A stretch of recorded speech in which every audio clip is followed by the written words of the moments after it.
Hello friends, welcome back to my channel. और एक शानदार वीडियो के अंदर आपका स्वागत है। आज इस वीडियो के अंदर डिस्कस करेंगे Bajaj Finserv multi asset allocation fund के बारे में। ये एनएफओ 13 मई से लेकर 27 मई तक ओपन रहेगा। सो एक ओपन एंडेड इक्विटी स्कीम जो इन्वेस्टमेंट करने वाला equity related instrument, debt and debt derivatives and money market instrument, साथ ही साथ gold ETF, silver ETF, commodity derivatives के अंदर, साथ ही साथ unit of REITs and InvITs के अंदर में भी इन्वेस्टमेंट कर सकता है। सो यहाँ पे एक मिक्स रहेगा, आपका जो इक्विटी एलोकेशन रहेगा उसमें growth and dividend pay out दोनों के अंदर इन्वेस्टमेंट करने वाला है। सो ये मल्टी एसेट एलोकेशन बेसिकली आपको स्टेबिलिटी प्रोवाइड करता है। आपके पोर्टफोलियो के अंदर रिस्क भी कम होता है क्योंकि वोलेटिलिटी इसमें कम देखने को मिलता है, क्योंकि यहाँ पे जो है equity, debt, money market, gold सब में इन्वेस्टमेंट किया जाता है। तो इसीलिए एक जो है नए इन्वेस्टर के लिए एक बेहतर ऑप्शन है, जहाँ पे जो फर्स्ट टाइम इन्वेस्टर है उसमें इन्वेस्टमेंट कर सकते हैं, जिसमें वोलेटिलिटी कम रहता है, साथ ही साथ आपको रिटर्न भी ठीक ठाक देखने को मिल सकता है। सो बेसिकली आप देखोगे कैलेंडर ईयर में हर एसेट क्लास अलग अलग टाइम फ्रेम पे अपना रिटर्न देते हैं। जैसे कि आप देखोगे इक्विटी, कुछ साल इक्विटी अच्छा परफॉर्म करता है, कुछ साल डेट परफॉर्म करता है, कुछ साल गोल्ड या सिल्वर वगैरह परफॉर्म करते हैं। सो हम अगर तीनों या चारों एसेट क्लास के अंदर जो आपका अगर मिक्स करके इन्वेस्टमेंट करते हैं तो बेटर रिस्क एडजस्टेड रिटर्न इसमें देखने को मिलता है। सो अगर कोरिलेशन की बात करें, जो है जो इंटरलिंक्ड होते हैं एसेट क्लास के अंदर, नेगेटिवली कोरिलेटेड या तो वीक कोरिलेशन देखने को मिलता है।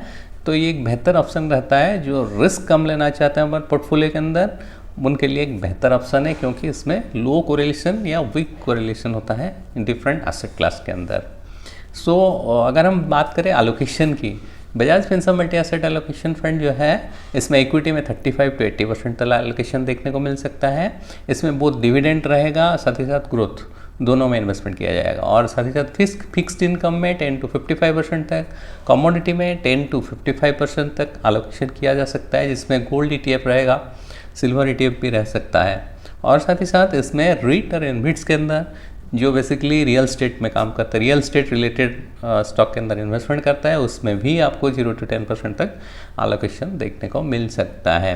सो यहाँ पे मेजर जो बात करें, इसमें 4 एसेट क्लास के अंदर इन्वेस्टमेंट करने वाला है। सो ये जो मैंने पहले भी बताया कि जो नियरली नेगेटिव कोरिलेटेड होता है या वीक कोरिलेशन होता है, उसमें आपको बेटर रिस्क एडजस्टेड रिटर्न देखने को मिलता है। अगर इक्विटी एलोकेशन की बात करें, equity strategy basically dividend opportunity में ही इन्वेस्टमेंट किया जाएगा, यानी जो जितने सारे डिविडेंड देने वाली स्टॉक हैं उसमें ये इन्वेस्टमेंट करने वाला है। और अगर रिटर्न की बात करें, डिविडेंड अपॉर्चुनिटी निफ्टी के अंदर ये बेटर रिटर्न देखने को मिल रहा है आज अगेंस्ट निफ्टी 50 TRA। आप देखेंगे 5 साल में ये जो है लगभग 20% का रिटर्न दिया है, जबकि निफ्टी 50 ने 15%, और 10 साल में 16% का रिटर्न देखने को मिला है निफ्टी डिविडेंड अपॉर्चुनिटी के अंदर, लेकिन निफ्टी के अंदर 14.3% का रिटर्न देखने को मिला है। सो हु शुड कंसीडर, कौन इसमें इन्वेस्टमेंट करना चाहिए? जो इन्वेस्टर लो वोलेटिलिटी देखना चाहते हैं और इसमें प्योर इक्विटी में इन्वेस्टमेंट नहीं किया जाता है, इसमें एसेट क्लास अलग अलग एसेट क्लास में इन्वेस्टमेंट किया जाता है, इसीलिए लो वोलेटिलिटी देखने को मिलेगा। जो investor all weather investment avenue चाहते हैं उनके लिए बेहतर है। इसमें आपको प्रोफेशनल एसेट एलोकेशन देखने को मिलेगा, आपको कुछ करना नहीं है। फंड मैनेजर वो अपना एसेट एलोकेशन देखेगा, यानी डेट या इक्विटी में कितना एलोकेशन रहेगा वो अपने हिसाब से मैनेज करेगा। और इसमें रिजनेबल रिटर्न भी देखने को मिलेगा, जो आपको ना ज़्यादा कम रहेगा, ना ज़्यादा बहुत ज़्यादा देखने को मिलेगा। स्कीम डिटेल की बात करें, Bajaj Finserv multi asset allocation एक हाइब्रिड स्कीम है। मल्टी एसेट एलोकेशन रहेगा, एक ओपन एंडेड इक्विटी स्कीम रहेगा, जो equity, debt, money market, gold, silver ETF, साथ ही साथ रिट्स एंड इनबिट्स के अंदर देखने को इन्वेस्टमेंट किया जाएगा।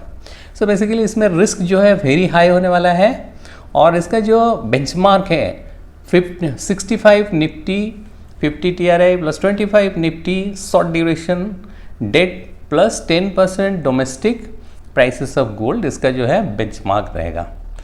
ठीक है, 10% डोमेस्टिक में इन्वेस्टमेंट कर सकता है गोल्ड में, और 65 इक्विटी डेट में। मिनिमम एलोकेशन की बात करें, मिनिमम 500 रुपये से आप शुरू कर सकते हैं।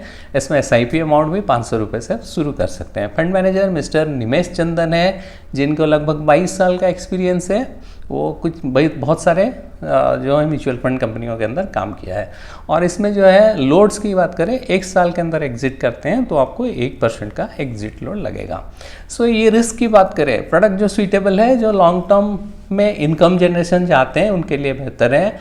ये वेल्थ क्रिएशन देखने को मिलेगा लॉन्ग टर्म में, जो इन्वेस्टमेंट करने वाला equity related securities, gold ETF, silver ETFs, debt and money market, साथ ही साथ कमोडिटी के अंदर में भी इन्वेस्टमेंट किया जा सकता है। साथ ही साथ इसमें आपको रीट्स और इन्वेस्ट के अंदर में भी इन्वेस्टमेंट किया जा सकता है। मेरी वीडियो आपको अगर पसंद आए, लाइक शेयर करें, साथ ही साथ मेरे चैनल को सब्सक्राइब करें। Thanks for watching. मिलते हैं और एक वीडियो के साथ।